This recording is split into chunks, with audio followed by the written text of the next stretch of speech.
우리 한번 서로 새해 복 많이 받으십시오. 우리 한번 서로 한번 인사 한번 했으면 좋겠습니다. 너무 감사합니다. 우리 새해 첫날 첫 주일을 하나님 은혜 가운데 맞이했습니다. 2017년도 새해에도 우리 하나님의 크신 은혜와 축복이 우리 첫 예배에 오신 성도님들의 가정과 삶 속에 함께 하시기를 주님의 이름으로 축원합니다. 신년도를 이렇게 준비하면서 하나님이 주시는 축복의 말씀이 시편 65편 4절 말씀이 생각이 났습니다. 한번 우리 다 같이 올해 주시는 우리 하나님의 축복의 말씀인 줄 믿고 한번 다 같이 함께 한번 봉독해 볼까요? 주께서 택하시고 가까이 오게 하사 주의 뜰에 살게 하신 사람은 복이 있나이다.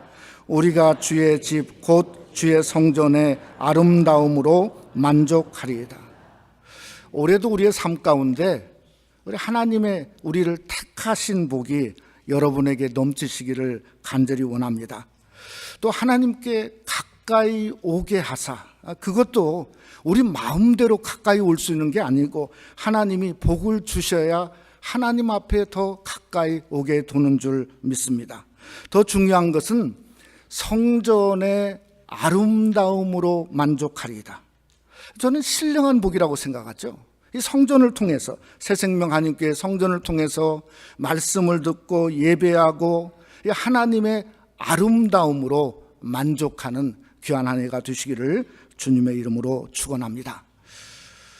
크리스천 투데이의 칼럼니스트인 J.B. 카벨라라고 하는 분이 새해 칼럼을 쓰는데 새해를 좀 바르게 사는 3가지 제언을 했습니다.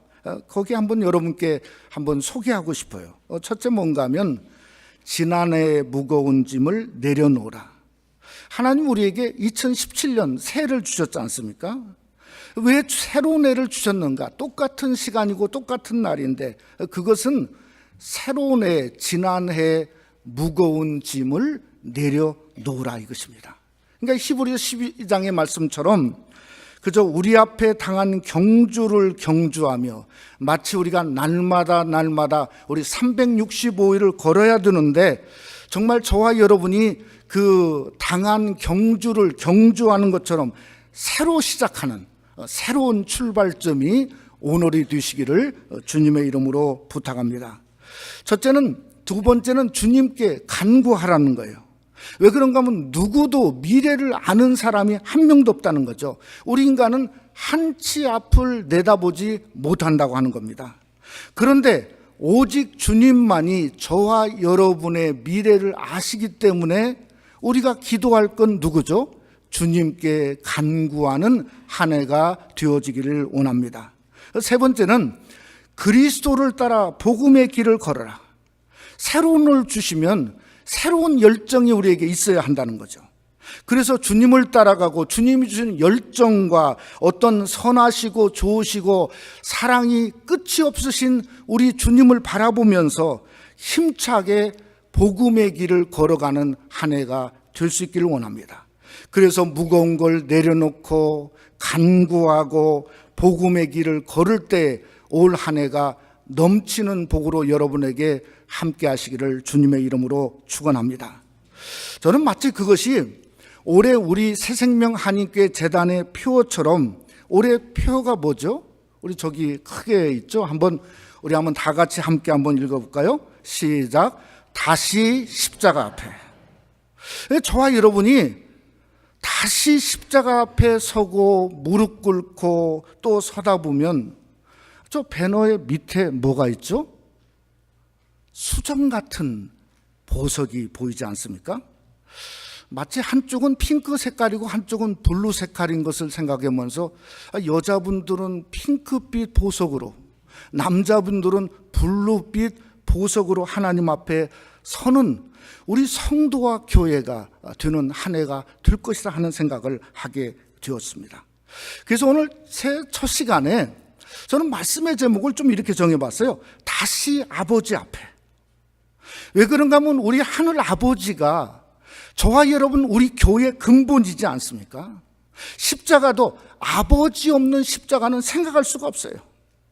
여러분, 주님도 십자가에서 가장 많이 불렀던 그 단어가 뭔가? 아버지를 부르셨죠. 마지막에도 이렇게 기도하시고 운명하시죠. 아버지여, 내 영혼을 아버지 손에 부탁하나이다. 그리고 운명하셨어요. 그러니까 우리가 새로운 해를 시작하는 우리의 출발점도 무엇이 먼저인가? 아버지 앞에가 먼저이기를 기억하시기를 원합니다. 저는 이 복음서를 보다가 이 아버지에 대해서 가장 많이 드러나 있는 부분이 오늘 우리가 잘 아는 두 탕자의 비유라고 생각합니다.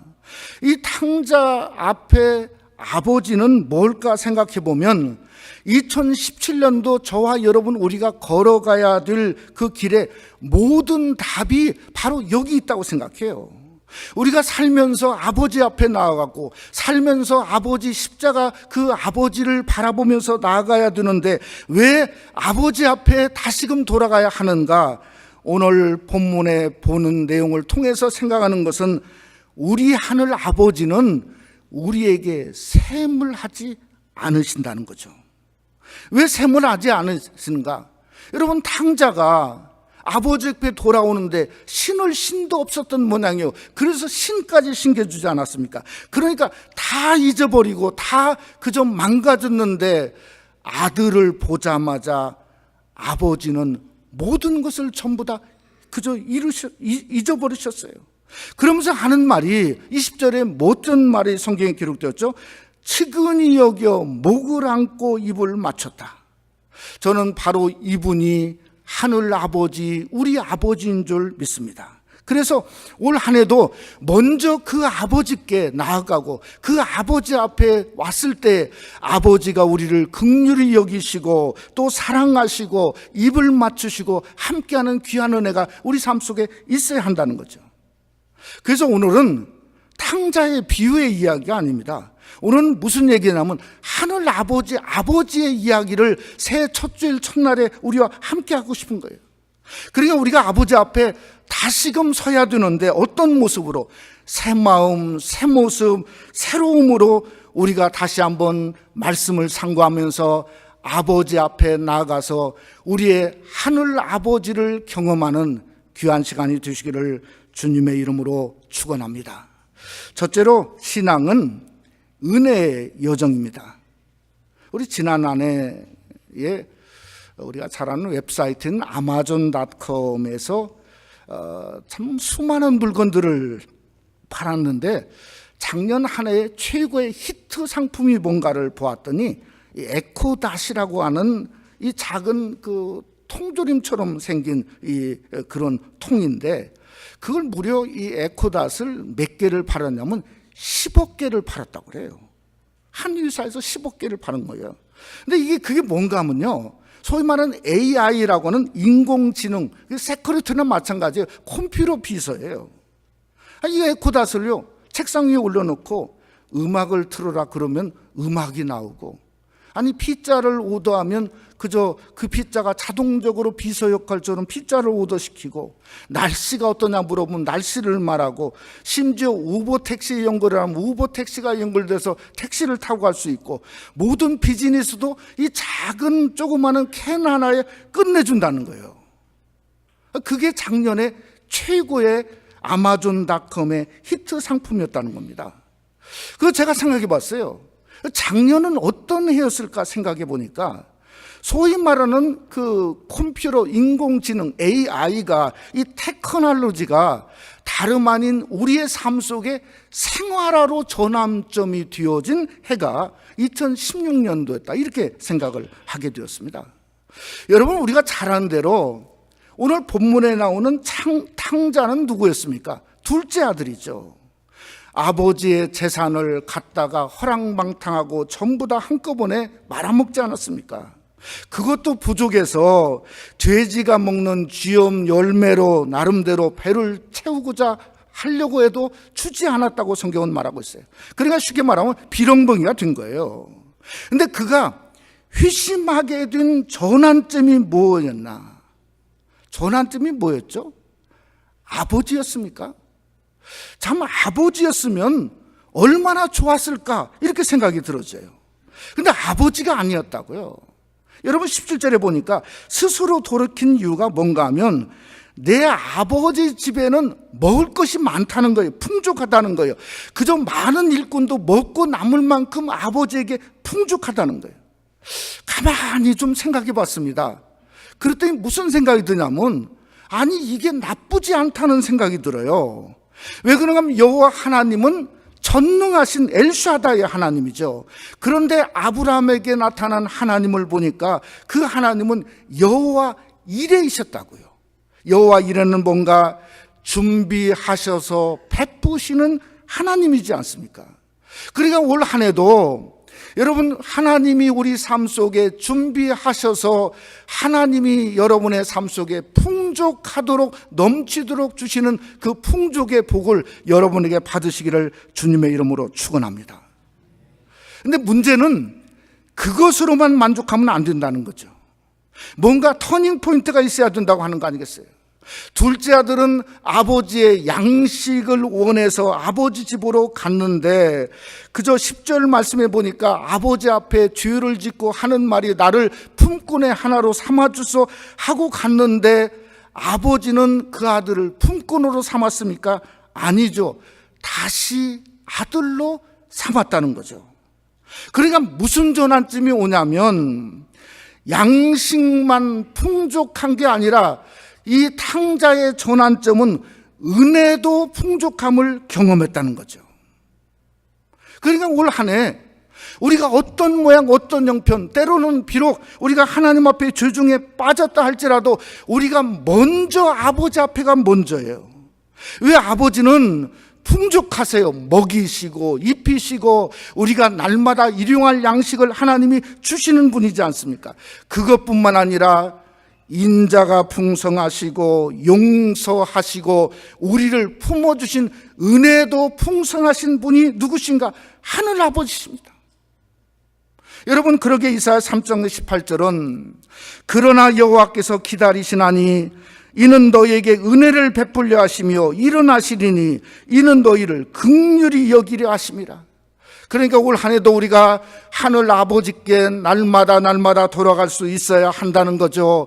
하나님이 우리에게 은혜를 베푸시고 풍족하게 주시기를 원하시고 그 은혜를 힘입어서 사는 한 해가 되어 2017년 한 해도 우리 삶 속에 복된 한 해가 될 수 있다고 하는 것을 성경이 말씀하고 있어요. 그런데 맏아들인 큰아들, 첫째 아들을 보니까 그 아들도 탕자가 된 이유가 어디 있었냐면 사실은 하나님의 은혜를 원치 않았다는 거죠. 오늘 본문에 보니까 그 아들은 재물만 원했어요. 재물만. 그러니까 이 본문에 보니까 그 큰아들이 생각했던 이 기준이 보입니다. 그 기준이 뭔가? 자기 스스로 의롭다는 거예요. 그런데 의롭다는 그 기준이 원하는 게 뭔가? 전부 물질 얘기예요. 영적인 이야기가 아니라 물질 이야기예요.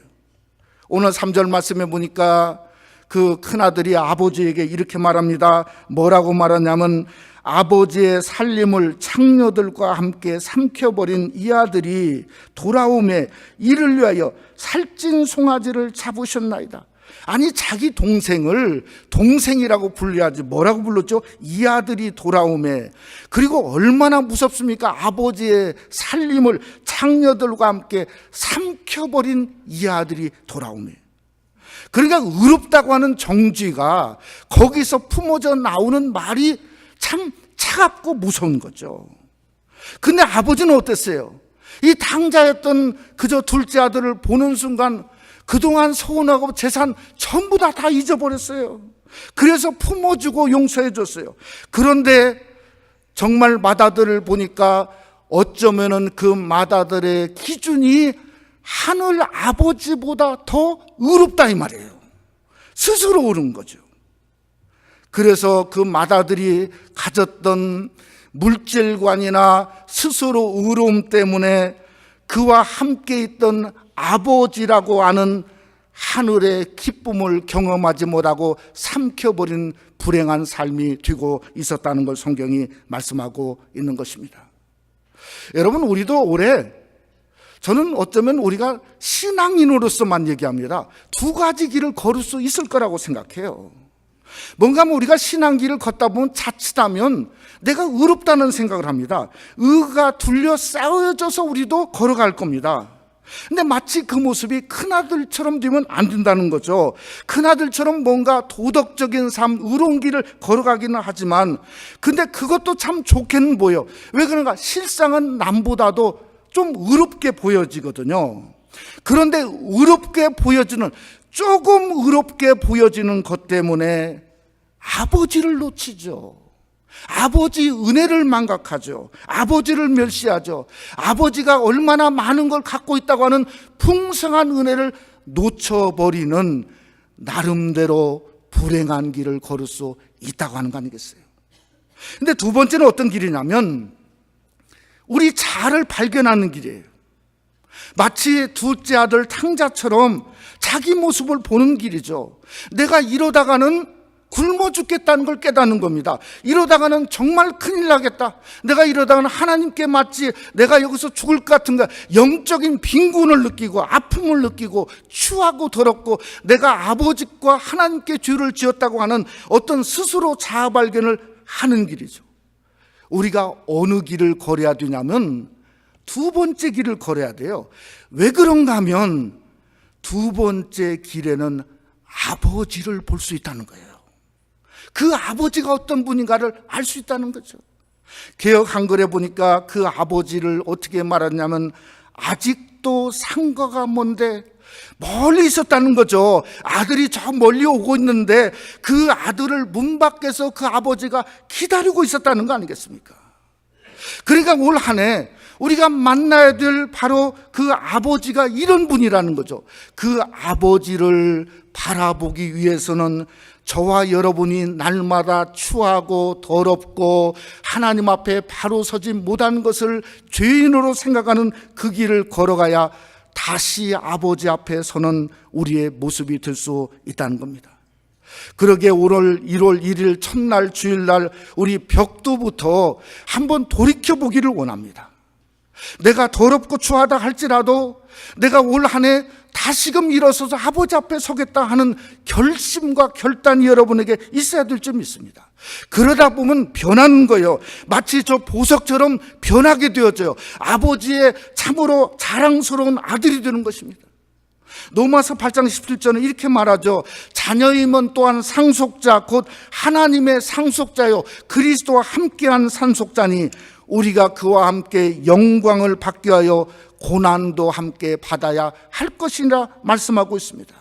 그러기에 아버지 앞에 설 때의 영광도 그리스도와 함께 서는 영광을 경험하게 될 것이고 때로는 어려운 고난도 나 혼자가 아니라 그리스도와 함께 영광을 받기 위한 아름다운 고난의 길을 올 한 해도 걷는다 생각해 보면 저와 여러분이 아버지 앞에 서는 그 복이 아름다운 복이요 놀라운 복이요 하나님의 축복이 넘치는 그 복이 사랑하는 성도 여러분의 복이 되시기를 주님의 이름으로 축원합니다. 둘째로 신앙은 잔치의 여정이라고 생각이 되어집니다. 올해가 이 꽃기호 닭이죠. 정유년 닭의 해더라고요. 보니까 인터넷으로 좀 새 인사를 좀 신선한 게 없나 찾아보려고 했더니 새 인사가 전부 똑같아요. 보니까 그러다가 하나를 발견했는데 뭔가 하면 이 닭이 뭔가 하는 의미를 발견했는데 닭이요 총명하대요. 그래서 새벽에 우는가 봐요. 총명하대요. 네? 가만히 보니까 닭띠들이 저를 포함해서 상당히 총명한 것 같아요. 보니까 믿으실지 모르겠는데 근데 아무리 총명하다 할지라도요 한국의 조류독감 그 인플루엔자 때문에 이 닭들이 2천만 마리가 생매장되고 있다고 하는 사실을 보니까 재앙이 따로 없는 것 같아요. 닭을 좀 생각해 보니까 성경에서요 정말 닭이 큰일 하나를 해내었습니다. 근데 무슨 큰일을 했냐면 꼭 울어야 할 때 닭이 울었어요. 언제 울었죠? 베드로가 3번 주님을 부인했을 때입니다. 그때 그 순간에 닭이 울었어요. 그래서 마가복음 14장 72절에 보니까 닭이 곧 두 번째 울더라. 이에 베드로가 예수께서 자기에게 하신 말씀 곧 닭이 두 번 울기 전에 내가 세 번 나를 부인하리라 하심이 기억되어 그 일을 생각하고 울었더라. 그러니까 진짜 총명은 때가 되면 울어야 할 때 꼭 울어야 한다는 거죠. 그러니까 주님이 말씀하신 꼭 그때에 닭이 두 번째 울었다고 성경은 말씀하고 있다는 겁니다. 그것이 울었기 때문에 베드로가 깨어지는 역사가 그 울음을 통해서 일어나게 되었다고 하는 거 아니겠어요? 그러니까 올해 우리가 저 다시 십자가 앞에는 그냥 되어지지 않습니다. 여러분, 십자가 앞에 뭐죠? 눈물로 우리가 깨트림이 우리에게 있어야 그게 다시 십자가 앞에예요. 여러분, 십자가 앞에 깨어짐은 그저 깨트려지는 건 세상에 망가지는 게 아니에요. 깨어지면 깨어질수록 저 밑에 있는 보석처럼 말씀으로 세워지고 거듭나고 예수 그리스도로 채워지니까 보석이 되는 것이 다시 십자가니까 우리가 눈물로 저 십자가 앞에서 우리를 깨트리는 역사가 있을 수 있어야 된다는 거죠. 저는 이 두 아들을 보면서 주님이 누가복음 15장에 우리에게 말씀하는 메시지가 있었다고 생각이 들었어요. 여러분, 작은 아들을 생각해 보면 이 작은 아들은 동네방네 소문난 못된 자식이었어요. 여러분, 반면에 큰 아들은 뭡니까? 그저 아버지 곁을 지키는 그저 정말 소문난 착한 아들이었어요. 그런데 그 큰 아들도 창자였던 것을 누구만 알았죠? 하늘 아버지 한 사람만 그 아들도 탕자인 것을 알고 있었다는 거죠. 그러니까 하늘 아버지는 다 아시는 거예요. 저는 이 두 사람이 누구를 대변하고 있냐면 누가복음 15장에 보니까 1절에 모든 세리와 죄인을 말하고 있어요. 1절에는 그건 작은 아들이라고 생각해요. 또 2절에는 누구를 말했냐면 바리새인과 서기관을 말하고 있어요. 이건 큰 아들이라고 생각해요. 심지어 성경에 보니까 세리와 죄인 그리고 창기까지 30절에 말했으니까 이건 마치 작은 아들은 지탄의 대상이 되어지는 대상이고 바리새인과 서기관은 뭔가 하면 율법을 지키는 그러한 칭찬의 대상이 되고 있었다는 거죠. 그런데 어디서 이게 갈라지게 되냐면, 바꿔지게 되냐면 너무나 아이러니한 게 있습니다. 이 두 사람이요, 아버지 집 앞에서 갈라져요. 둘째 아들은 비렁벙이가 돼가지고 신발도 없이 왔는데 아버지 집 앞에서 아버지를 만나서 어떻게 되죠? 회복되어져요. 옷을 입고 신을 신기고 잔치에 벌어가서 집 앞에서 잔치를 참여하는 놀라운 일이 일어납니다. 아니, 그런데 큰아들은 항상 이게 뭔가 착한 아들인데 칭찬받다가 아버지의 집 앞에서 안 들어가겠다고 오늘 성경에 보니까 뭐죠? 뻗댕기고 있다는 거예요. 그래서 아버지가 말하지 않습니까? 31절에 얘라고 하는 건 뭔가 마이 선, 내 아들아 부르는 거예요. 너는 항상 나와 함께 있으니 내 것이 다 내 것이로 돼. 그래, 뻗댕기는 이유를 우리가 아는 겁니다. 그건 뭔가 하면 그 아들이 갖고 있는 소유가 전부 자기 거라는 거예요. 아버지 것이. 그러니까 내 것에 대한 재산을 또 둘째가 왔으니까 나눠 가질 거다 하는 그 권리를 그걸 빼앗기기 싫은 겁니다. 그러니까 전부 다 내 거라는 거예요. 근데 실제로는 뭐라고 주님이 말하냐면 내 것이 다 내 것이로 돼 아버지 것이라고 성경은 말씀하고 있다는 겁니다. 여러분, 우리가 여기서 십자가를 생각해 볼 수 있어야 됩니다. 십자가가 네디카라고 강력한 이유가 어디 있냐면 우리가 올 한 해도 클레임하고자 하는 게 있습니다. 어떤 우리의 소유, 권리, 어떤 우리가 갖고 있는, 때로는 우리가 가장 클레임하고 싶은 게 뭡니까? 우리의 생명이에요. 가장 소중하지 않습니까? 강력한 소유가 생명이라고요. 그런데 십자가 앞에만 가면 이런 지하에 못 박아버리죠. 그래서 십자가는요, 좋은 십자가가 없어요. 십자가에는 누구든지 이그러지고 비틀어지고 깨어집니다. 십자가에만 가면 내가 가졌던 권리를 어떤 것도 클레임할 수가 없어요. 그 모든 권리는 다 죽어지고 하나님께 맡겨져야 돼요. 그래서 올 한 해는 우리 교회와 성도가 정말 성도의 본질로 돌아가는, 본질로 돌아가야 그 본질 안에서 능력과 권세를 경험할 수 있다는 것이 다시 십자가의 성도의 모습이라는 거죠. 오늘 본문에서 너무나 감격적인 건 뭔가 집이라고 하는 거예요. 홈. 그 집 안에는 무슨 일이 벌어졌냐면 잔치가 벌어지고 있지 않습니까? 그냥 우리가 잘 아는 대로 커밍홈이라고 하는 것은 뭔가 집으로만 가는 길이 아닙니다. 그 속에 들어가 잔치에 참여하는 것이 진정한 커밍홈이죠. 여러분, 잔치에 참여하기 위해서는 집 안으로 들어갈 수 있어야 됩니다. 여러분은 아들이면, 그저 하나님의 아들이면 집 앞에서만 만족하면 안 되는 거죠. 어떻게든지 큰아들이건 둘째 아들이건 집 안에 들어가 잔치에 참여할 수 있어야 한다는 거죠.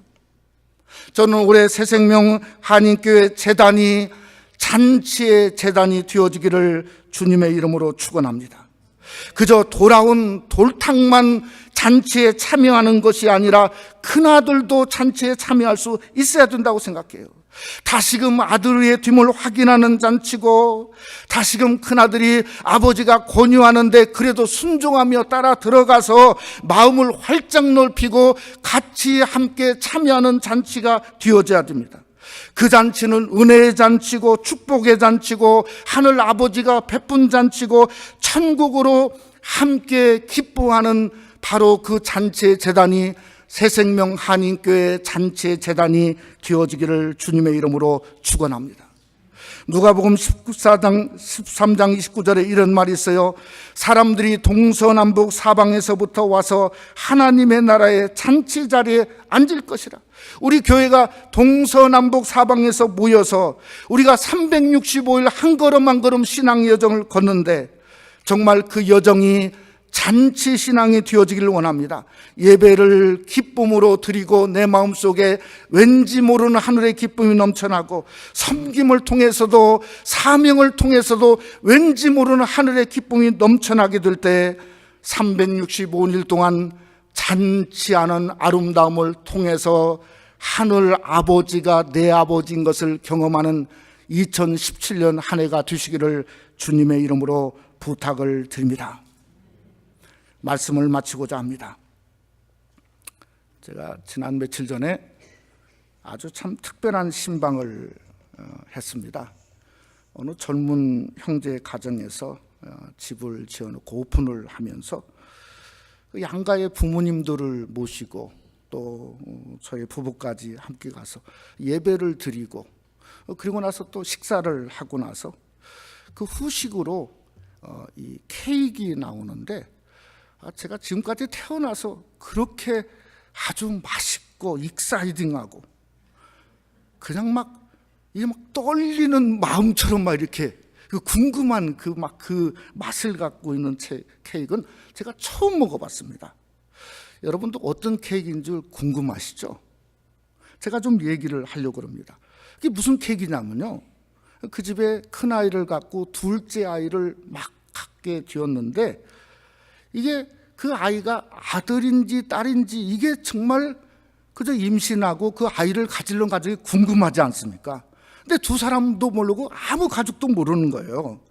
병원에 가서 검사 결과가 나왔는데 확인하는 게 아니라 자기들도 모르고 봉투에다가 이렇게 써달라고 그래서 그걸 어디로 가지고 갔냐면 케이크집으로 가지고 갔어요.